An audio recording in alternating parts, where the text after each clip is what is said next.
जय हिंद साथियों, UP plus प्रधान प्रचालक के लिए साइंस का ये प्रीवियस ईयर सेट नंबर 2 होने वाला है। पहला सेट मैं करा चुका हूं आपको, और ये जो प्रीवियस ईयर पेपर है ये 31 जनवरी 2024 की फर्स्ट पाली का है। साइंस के 28 क्वेश्चन आए थे, जो कि मैं आपको आगे वीडियो में बताने वाला हूं। तो सबसे पहले पहला क्वेश्चन स्टार्ट करते हैं। पहले क्वेश्चन में दिया गया है कि एक स्थिर बल 5 किलोग्राम द्रव्यमान की एक वस्तु पर 2 सेकंड की अवधि तक कार्य करता है। एक वस्तु के वेग को 3 मीटर पर सेकंड से बढ़ाकर 7 मीटर पर सेकंड कर देता है। लगाए गए बल का परिमाण ज्ञात कीजिए। आपसे यहाँ पर क्या पूछा गया है? एफ बल की वैल्यू पूछी गई है, द्रव्यमान, समय और 2 वेग दिए गए हैं। तो आपको एक फार्मूला पता ही होगा, F is to M A, जहाँ पर ए एक्सीलरेशन क्या होता है, दोनों वेग का अंतर अपान समय, यानी कि b2 माइनस b1 अपान t। तो अब यहाँ से F इज इक्वल टू कैसे सोल्व करेंगे? m की वैल्यू 5 दी गई है और b2 हमारा है 7 और b1 है 3। तो 7 माइनस 3 4, समय दिया गया है 2। तो ये कितना आ जाएगा? 10 न्यूटन। राइट आंसर हमारा हो जाएगा। चलते हैं नेक्स्ट क्वेश्चन पर।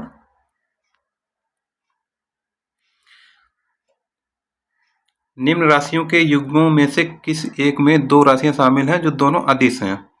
तो साथियों यहाँ से आपको स्केलर क्वांटिटी आपसे पूछी है, कौन सी है? तो आयतन और घनत्व दोनों ही स्केलर क्वांटिटीज हैं। चलते हैं नेक्स्ट क्वेश्चन पर। परिभ्रमण की त्रिज्या किसके द्वारा निरूपित की जाती है? मान लीजिए आपका कोई दृढ़ पिंड है, यदि आपने रोटेशनल मोशन पढ़ा है तो आपने उसमें पढ़ा होगा, जो मान लीजिए कोई एक दृढ़ पिंड है आपका जिसका आकार कोई निश्चित नहीं है। अब इसमें ऐसा तो है नहीं, जैसे मान लीजिए आपका कोई चकती होती है तो उसका आकार एक निश्चित होता है, तो उसकी त्रिज्या निकाली जा सकती है, या कोई फ्लाई व्हील है तो उसकी त्रिज्या निकाली जा सकती है। मतलब जब कोई भी ऐसा आर्टिकल हमारे पास हो जिसकी कोई शेप निश्चित ना हो, तो उसकी त्रिज्या कैसे निकालेंगे? तो उसकी त्रिज्या निकालने के लिए के का यूज करते हैं, यानी कि उसकी जो त्रिज्या निरूपित करते हैं उसको के से निरूपित करते हैं, और उसको बोलते हैं रेडियस ऑफ जायरेशन। तो इसमें इंग्लिश में भी आपको बता देता हूँ मैं। जब भी आपको जायरेशन वर्ड देखने को मिले ना, रेडियस ऑफ जायरेशन, तो वहां पर आपको के को ही टिक करना है। ठीक है साथियों, चलते हैं नेक्स्ट क्वेश्चन पर। जब कोई वस्तु वृत्ताकार पथ में एक समान गति से घूमती है तो उसकी गति क्या कहलाती है? तो जब एक समान गति से गति करेगी तो वो तो एक समान गति ही होगी। ये तो बस बेसिक कॉन्सेप्ट पर ही क्वेश्चन है। यदि आपने कॉन्सेप्ट को अच्छे से पढ़ा है और हमारे साथ प्रैक्टिस करी है तो आपके क्वेश्चन सारे ठीक होते चले जाएंगे। अब आपसे पूछा गया कैलोरी की विमा। साथियों एक चीज आप याद रखिए कि जो कैलोरी होती है उसकी विमा जूल की विमा के बराबर होती है। ठीक है, और आपको जूल पता ही है, न्यूटन इंटू मीटर होता है। न्यूटन क्या होता है? किलोग्राम इंटू मीटर पर सेकेंड स्क्वायर, और इंटू मीटर और लगा देंगे। किलोग्राम को एम से डिनोट करते हैं, m1, और जो मीटर होता है उसको उसकी विमा l होती है। तो दो बार m है तो 2 बार l कर देंगे। नीचे t है तो माइनस -2 कर देंगे, t माइनस 2। तो विमा हमारा कौन सा राइट आंसर हो जाएगा? m1 l2 t minus 2। Right answer आपका C हो जाएगा। चलते हैं नेक्स्ट क्वेश्चन पर। दुर्बल विद्युत अपघट्ट के लिए सीमित समतुल्य चालकत्व की गणना किसके उपयोग से की जा सकती है? तो ये आपको बताना है। तो साथियों यदि आपने इलेक्ट्रोकेमिस्ट्री पढ़ी है ना, इलेक्ट्रोकेमिस्ट्री में एक नियम होता है कोलराउस का नियम। और ये कोलराउस का नियम क्या कहता है? कोलराउस का नियम कहता है कि मान लीजिए कोई 2 इलेक्ट्रोड हैं, तो किसी इलेक्ट्रोड की समतुल्य चालकता जो होगी उसके ऋणायनों धनायनों की चालकता की योग के बराबर होगी। ठीक है साथियों, कोलराउस का नियम आप यदि आपको अच्छे से पढ़ना है तो एक बार किसी किताब से या फिर एक बार यूट्यूब पे सर्च कर लेना कोलराउस का नियम, उससे आप अच्छे से समझ लेना उसको। तो फिलहाल आपका answer option number A right answer हो जाएगा। चलते हैं नेक्स्ट क्वेश्चन पर। नेक्स्ट क्वेश्चन कह रहा है प्लास्टिक को लौह मंदता प्रदान करने के लिए सबसे उपयोगी सामग्री। तो जो एंटीमनी ट्राईऑक्साइड होता है ये लौह मंदता के लिए ही यूज किया जाता है। तो राइट आंसर आपका ऑप्शन नंबर डी हो जाएगा। अब साथियों आपने कार्य ऊर्जा प्रमेय पढ़ी होगी, जो कि बल के बारे में बताती है। तो एक तो ये भी बल के बारे में बता रही है, और जो न्यूटन का दूसरा नियम होता है वो भी बल के बारे में ही बताता है। न्यूटन का दूसरा नियम क्या कहता है? संवेग परिवर्तन की दर को बल कहते हैं। ये कहता है न्यूटन का दूसरा नियम। और कार्य ऊर्जा प्रमेय क्या कहती है? कार्य ऊर्जा प्रमेय बल के बारे में ही बताती है, लेकिन एक्चुअल में कार्य ऊर्जा प्रमेय क्या है वो भी आपको पता होनी चाहिए। तो मैं उसको भी लिख देता हूं यहाँ पर, एक मिनट। कार्य ऊर्जा प्रमेय ये कहती है कि किसी पिंड पर लगाया गया कुल बल द्वारा किया गया कार्य पिंड की गतिज ऊर्जा में हुए बदलाव के बराबर होती है। यानी कि जितना बल लगाओगे ना, बल इज इक्वल टू जितना भी बल लगाया है उस बल द्वारा किया गया जो कार्य होगा उस पिंड में कुल गतिज ऊर्जा के परिवर्तन के बराबर होती है। तो डेल्टा ऑफ के ई जो हमारा बल होगा वो गतिज ऊर्जा में परिवर्तन के बराबर होगा। ठीक है, तो ये कार्य ऊर्जा प्रमेय का कथन है। चलते हैं नेक्स्ट क्वेश्चन पर। इसका right answer option number A हो जाएगा। नेक्स्ट क्वेश्चन में दिया गया है, इसमें क्या पूछा गया है? वस्तु की ऊर्जा पूछी गई है। द्रव्यमान m की वैल्यू दी गई है, और हाइट दी गई है, और g की वैल्यू दी गई है। तो 16 किलोग्राम द्रव्यमान की एक वस्तु की ऊर्जा ज्ञात कीजिए जो वो जमीन से 6 मीटर की ऊंचाई पर हो। तो मान लीजिए कोई वस्तु यहाँ पर है और इसको 6 मीटर हाइट पर उठाया गया है। ठीक है, यहाँ पर जब वस्तु थी नीचे जमीन पर, तब उसकी कुछ स्थितिज ऊर्जा रही होगी। उस वस्तु को उठाकर 6 मीटर हाइट पर रख दिया, तो उससे क्या हुआ कि उसकी स्थितिज ऊर्जा में कुछ परिवर्तन हुआ होगा। जितना स्थितिज ऊर्जा में उसकी परिवर्तन हुआ होगा वही वस्तु की ऊर्जा होगी। तो अब उसको देख लेते हैं कितनी ऊर्जा उसमें स्थितिज ऊर्जा हो चुकी है। तो अब स्थितिज ऊर्जा होती है mgh। m की वैल्यू दी गई है 16, g की वैल्यू 9.8 और हाइट है 6। तो ये हो जाएगा 16 चक्के 96 इंटू 9.8। तो इसका जो राइट आंसर आएगा इसका ऑप्शन नंबर सी आएगा। बाकी आप इसको सॉल्व भी कर सकते हैं।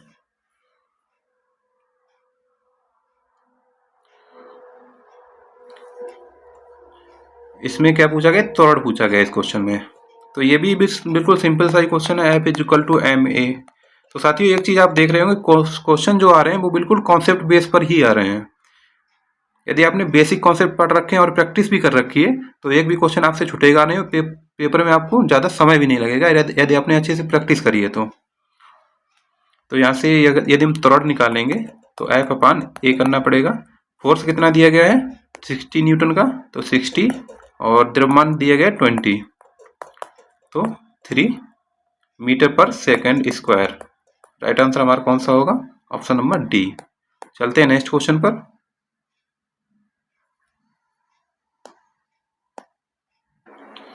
नेक्स्ट क्वेश्चन कह रहा है कौन सा एक नॉन इलेक्ट्रोलाइट है। तो साथियों एक चीज आपको पता होनी चाहिए कि इलेक्ट्रोलाइट होता क्या है।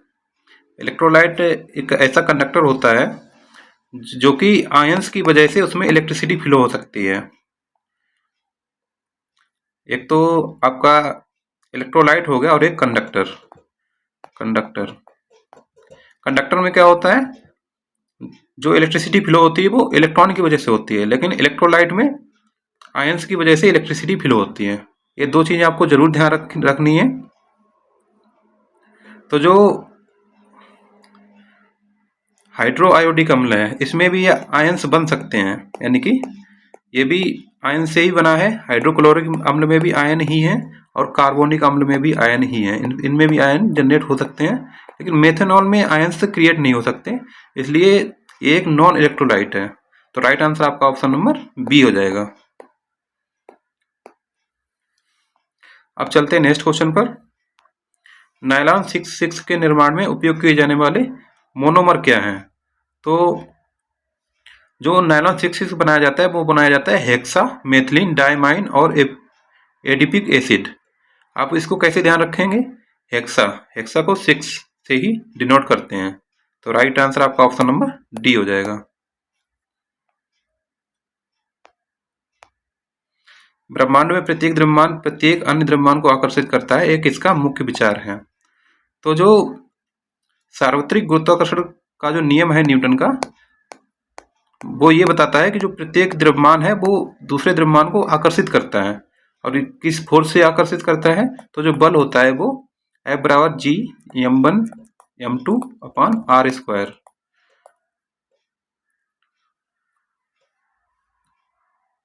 तो ये न्यूटन का सार्वभौमिक नियम है गुरुत्वाकर्षण का। और बल कितना लगता है, कभी कभी ये भी पूछ सकता है, तो G m1 m2 upon r square वाला बल लगता है, यानी कि जितना पिंड दूर होगा उतना ही आकर्षण बल कम लगेगा। तो ये चीज आपको ध्यान रखनी है। चलते हैं नेक्स्ट क्वेश्चन पर। ऊर्जा की एक बड़ी यूनिट क्या है, तो ऊर्जा की बड़ी यूनिट होती है किलोवाट आवर। और एक चीज और बता देता हूं मैं आपको, 1 किलोवाट आवर में या फिर 1 यूनिट, इसको भी यूनिट ही कभी कभी बोल देते हैं, में कितने जूल होते हैं। 3.6 इंटू 10⁻6 जूल होते हैं 1 किलोवाट घंटा में या फिर 1 यूनिट में। इसी पर आगे भी एक क्वेश्चन आ रखा है, तो उसको भी मैं आपको बताऊंगा। लेकिन ये चीज आपको ध्यान जरूर रखनी है, ये परीक्षा में हो सकता है दोबारा भी पूछी जा सकती है, बहुत ही इंपॉर्टेंट चीज है ये। कौन सा नियम उस गति का वर्णन करता है जिस गति से कोई ग्रह सूर्य की परिक्रमा करते समय आगे बढ़ेगा। तो आपने केपलर के 2 नियम तो जरूर पढ़े होंगे। सबसे पहले तो केपलर का पहला नियम क्या कहता है, केपलर का पहला नियम जो कहता है वो दीर्घवृत्त के बारे में बताता है। दीर्घवृत्त ये क्या कहता है कि सभी ग्रह जो हैं वो सूर्य उनकी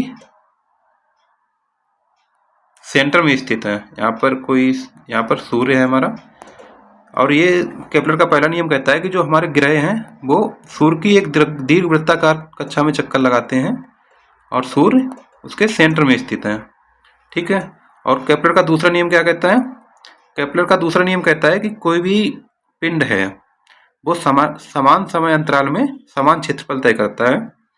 तो इसमें क्या पूछा गया है, कौन सा नियम उस गति का वर्णन करता है जिस गति से कोई ग्रह सूर्य की परिक्रमा करते समय आगे बढ़ेगा। आगे बढ़ने का मतलब क्या हुआ कि वो पूछ रहा है, केपलर के दूसरे नियम के बारे में बात कर रहा है। दूसरा नियम क्या कहता है कि कोई भी पिंड है वो समान समय अंतराल में समान क्षेत्रफल तय करता है। तो राइट आंसर आपका ऑप्शन नंबर सी हो जाएगा।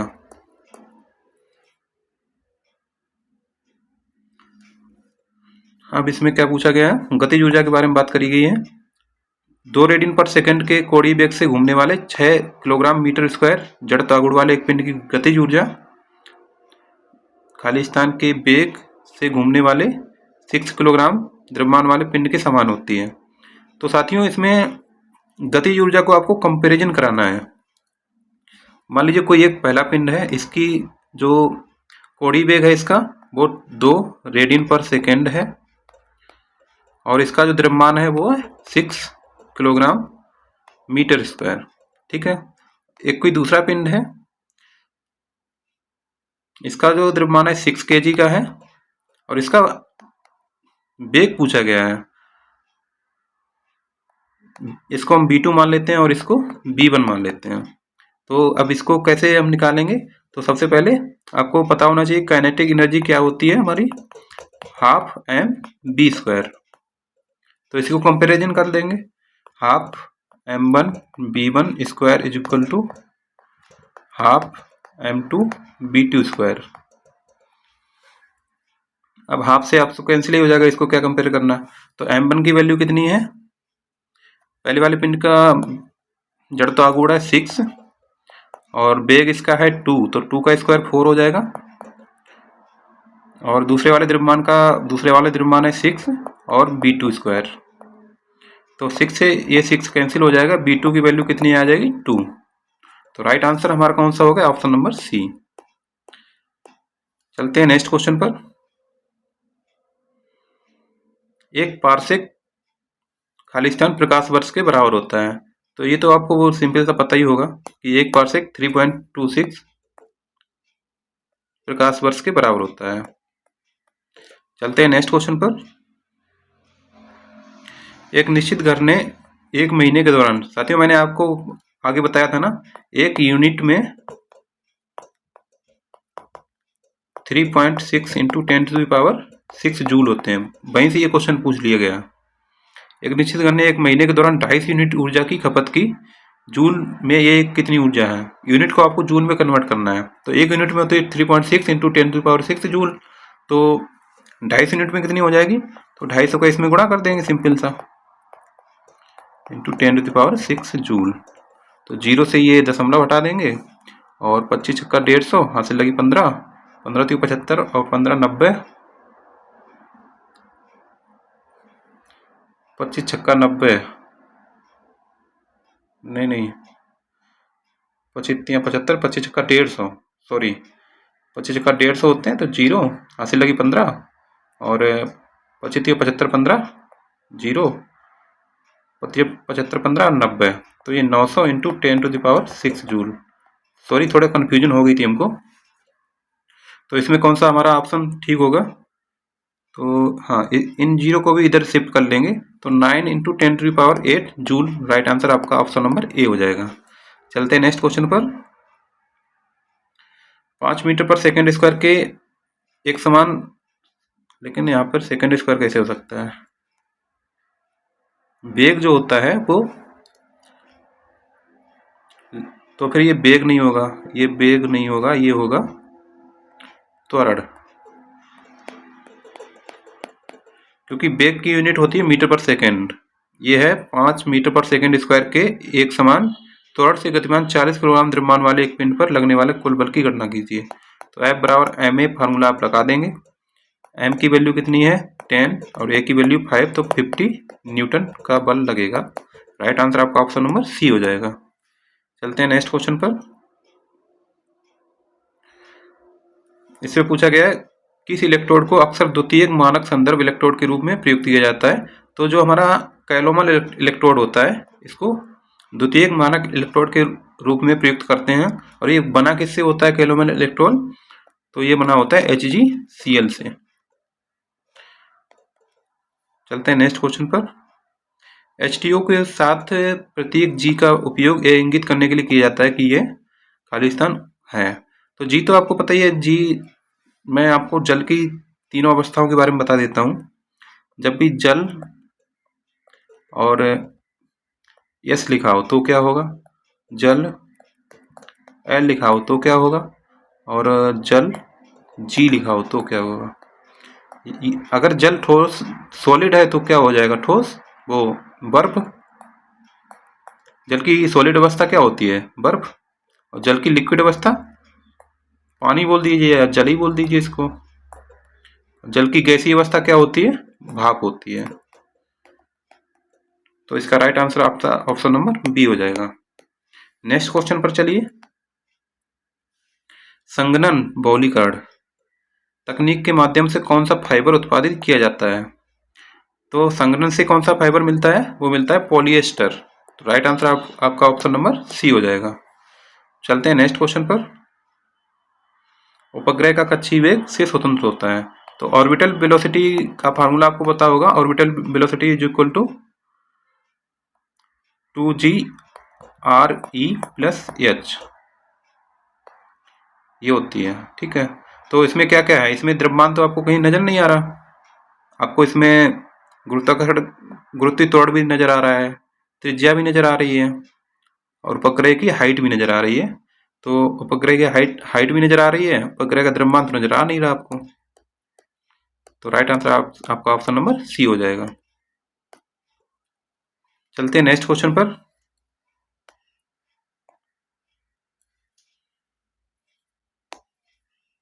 SI यूनिट प्रणाली में अनुपूरक कोटि। तो अनुपूरक तो आपको दोनों ही पता है कि रेडियन और स्टेरेडियन दोनों ही होते हैं। तो राइट आंसर आपका ऑप्शन नंबर सी हो जाएगा। चाल का मान कभी भी, साथियों एक होती है चाल, एक होता है वेग। चाल होती है अदिश राशि यानी कि जो एक स्केलर क्वांटिटी होती है और इसमें दिशा की जरूरत नहीं पड़ती, लेकिन वेग होती है सदिश राशि। इसमें दिशा और परिमाण दोनों चाहिए। तो चाल जो होती है कभी भी ऋणात्मक नहीं हो सकती। राइट आंसर आपका ऑप्शन नंबर ए हो जाएगा।